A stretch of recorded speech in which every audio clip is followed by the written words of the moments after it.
এই জেলায় কংগ্রেসের প্রতিষ্ঠিত নেতৃবর্গ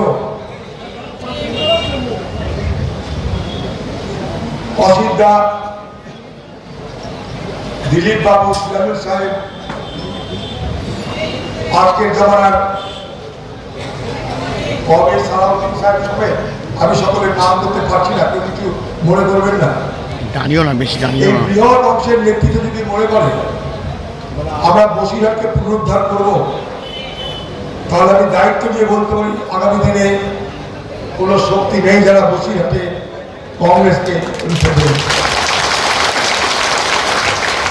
এই এলাকায় বরাবর আমরা আগে মিউনিসিপালিটি দখল করেছি, চেয়ারম্যান অসিতাকে দেখেছি, ফলে বসিরহাট আমাদের কাছে নতুন কিছু আবিষ্কার করার জায়গা নয়। দীর্ঘদিন ধরে পশ্চিমবঙ্গের রাজনীতিতে এক বিধ্বংসী শক্তির অবতারণা হওয়ার কারণে পশ্চিমবঙ্গের রাজনীতিতে এক নতুন করে সন্ত্রাস, হিংসা এবং চোরা শিকারীদের আক্রমণে কংগ্রেস দুর্বল হয়েছে, এটা আমরা অস্বীকার করতে পারি না। আমরা দুর্বল হয়েছি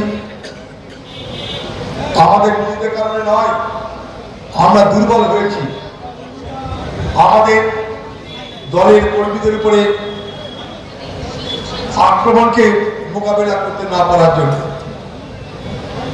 এই পশ্চিমবঙ্গে কংগ্রেসের সহযোগিতায় তৃণমূল সরকার গঠিত হয়েছিল 2011 সালে, মনে করে দেখুন। সেদিন আমরা মমতা ব্যানার্জির পরিবর্তনের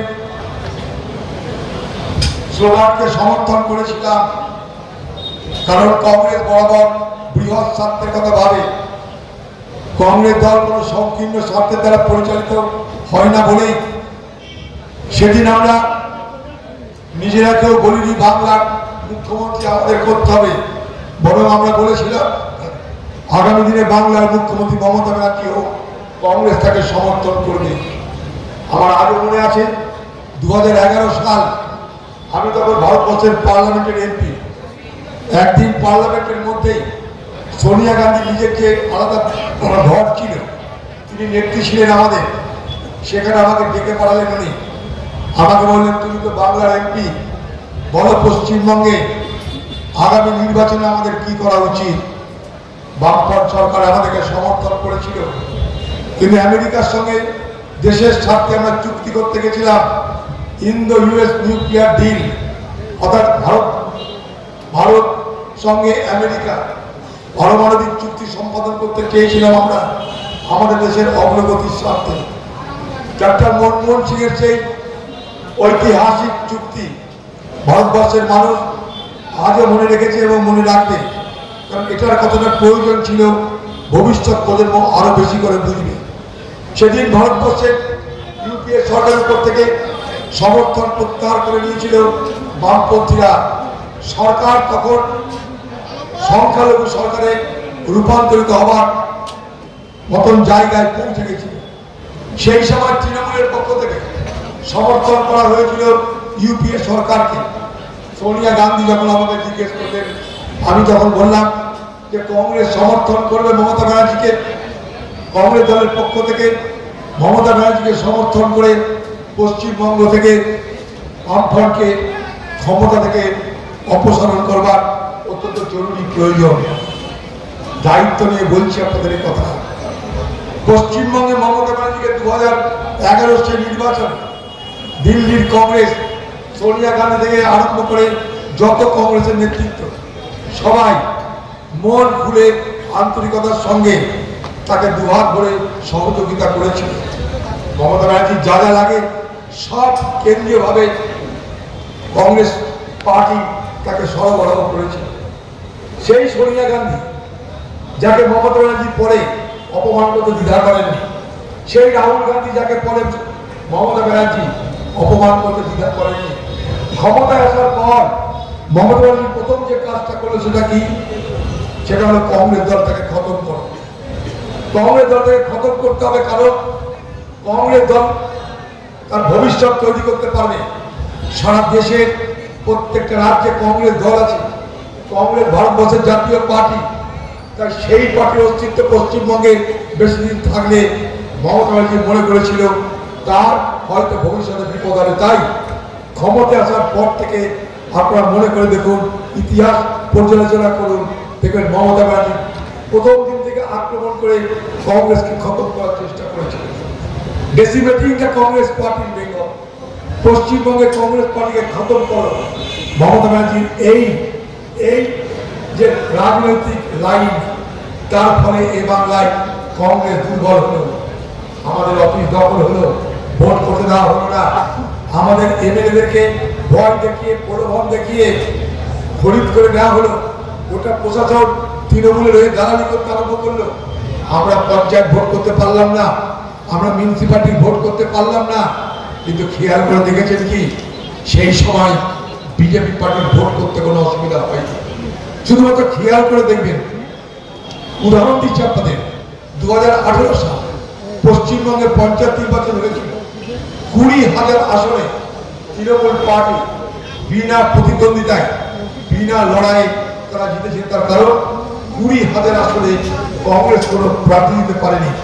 আরো ভালো করে বলা যায়, কংগ্রেসকে প্রার্থী দিতে দেওয়া হয়নি, প্রার্থী পদ জোর করে কেড়ে দেওয়া হয়েছে। ভোট যেখানে হয়েছে সেখানেও এই ব্যালট বক্স গুনতি হয়েছে বিডিও অফিসে চুরি করে, বাটপাড়ি করে।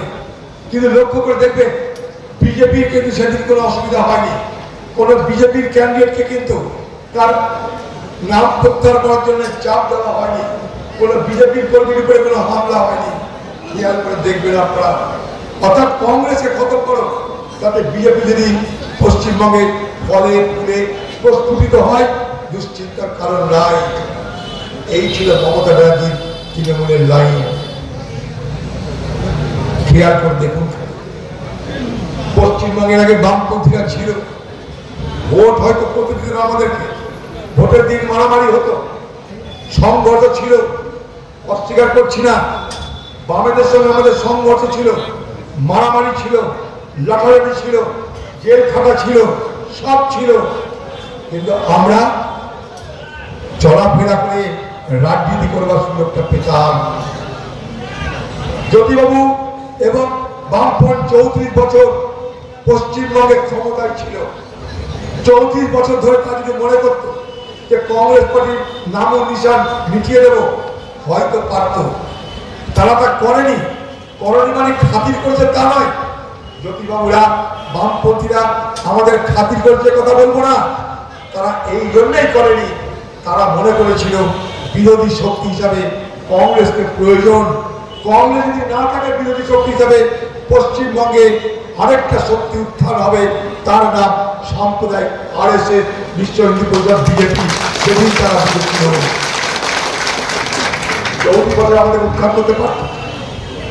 মমতা ব্যানার্জি 15 বছর ক্ষমতায় থেকে কংগ্রেসের একটাও এমএলএকে, কংগ্রেসের একটাও ক্যান্ডিডেটকে যদি এমএলএ হতে দিতে না চায়, এমএলএ হতে দিতে না হতে দিতে ব্যবস্থা করতে পারে, তো জ্যোতিবাবুরা পারত না, বামপন্থীরা পারত না।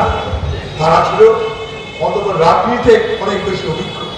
তাই তাদের মনে হয়েছিল যে কংগ্রেসকে একদম খতম করা ঠিক হবে না।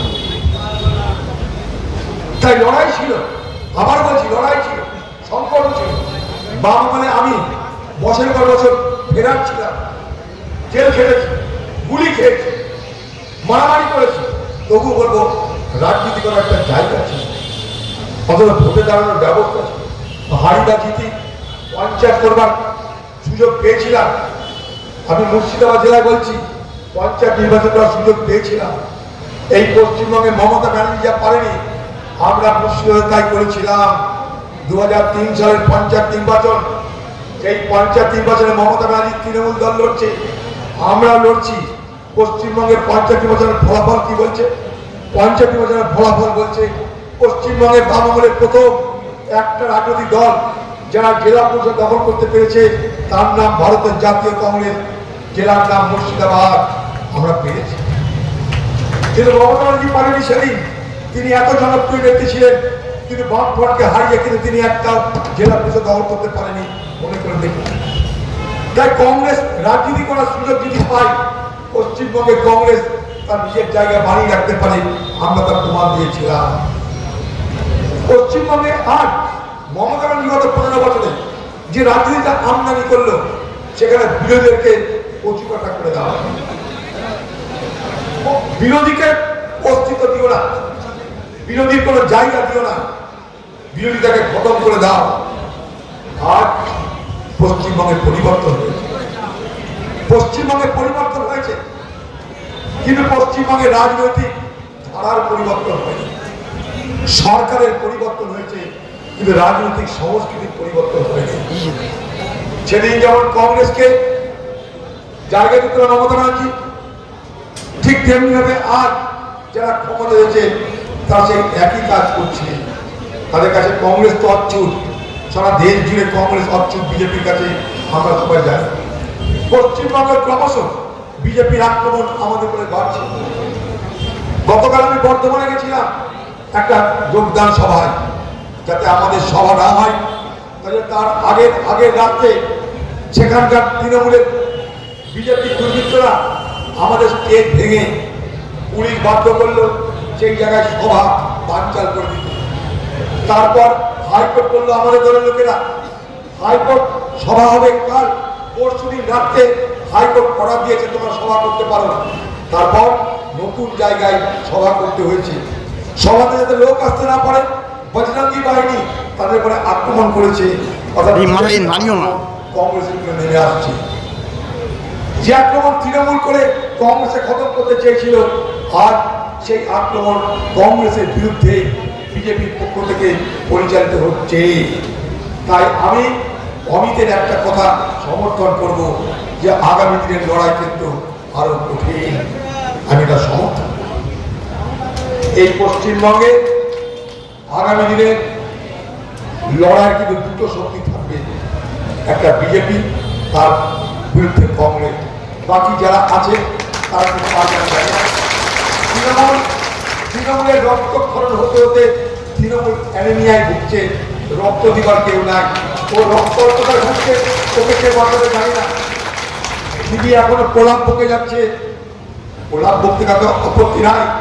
দিদি আপনার নিজের দশা, আপনার নিজের হাল বেহাল হয়ে গেছে, আপনি নিজে দেখতে পাচ্ছেন। 4 তারিখে ভোটের রেজাল্ট বেরোনোর আগে দিদি স্বপ্ন দেখেছিল, দেখি এবার খোকাবাবুকে মুখ্যমন্ত্রী আর আমি দিল্লি গিয়ে মোদির বিরুদ্ধে দাঁড়িয়ে প্রধানমন্ত্রী হওয়ার জন্য লড়াই করা শুরু করবো। মনে করে দেখুন, ভোটের আগে দিদি বলেছিল এইবার আমি গিয়ে দিল্লিতে লড়াই করা শুরু করবো, মানে বাংলা হবে খোকাবাবু আর দিল্লি হবে পিসিমণি। এই প্ল্যান ছিল দিদি ভাই, কিন্তু দিদি ভাই সব প্ল্যান বানচাল হয়ে গেল। আপনি তাই আজ হতাশায় জড়াগ্রস্ত হয়ে গেছে। আপনার ধারণা ছিল না আপনার দলের লোক এরকম বাজারে এইভাবে দল ছেড়ে পালাবে। এবারে কুরবানিতে আমাদের বেলডাঙায় একটা হাট আছে, সেই হাটে এক ধরনের